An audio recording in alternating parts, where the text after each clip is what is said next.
Manipur Top Channel dagi video amta thagasage ngasi fongbase fongna November gi tang 15 da nupi ama rims da angang unaraba matungda laikhidrei erang thokhre.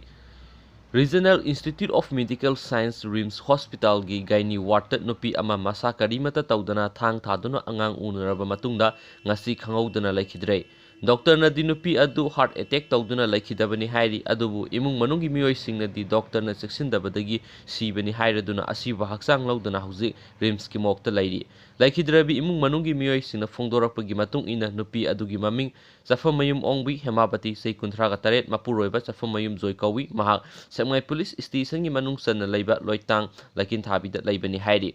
Laikhidrabi nupi adu mahakna hinglingaida ahanbada Jenims Hospital da masa nupi ama thang tharaga pokhi madugi matungda ani suba angang nupi ama Rims Hospital la thang tharaga unakhi ahum subudusu Rims Hospital la tha asigi taramathugi numit jungba pung baroga makhairom taba matamda admit tawkhi haukiba laipa pokpa numit ki nungthil pung mari makhairom taba matamda thang tharaga angang unupa ama unakhi operation tawdungai gi mamangna tongan ba test manga taruk lawduna yengma matamda masado thoidokpa akaiba laikhidi hairi adubu doctor na karimata saba amasung yadi haiduna nupi aduda drip ahum kapki hairi adubu ngarang ayuk pung mapan nga makhairom tabada nupi adu fever lakpadagi antibiotic amuk thakhi makata na amuk saksa de haiduna drip taruk su kapki hairi ngasi masada sok thaba nuaitaba ama phorokpadagi ICU da ayuki pung mapan nga minute nifugo homdoi rom tabada pusinduna thamki aduga ayuki pung taraga makhairom taba matamda nupi adu heart attack tawduna laikhidre haina imung manungda fongdorakpada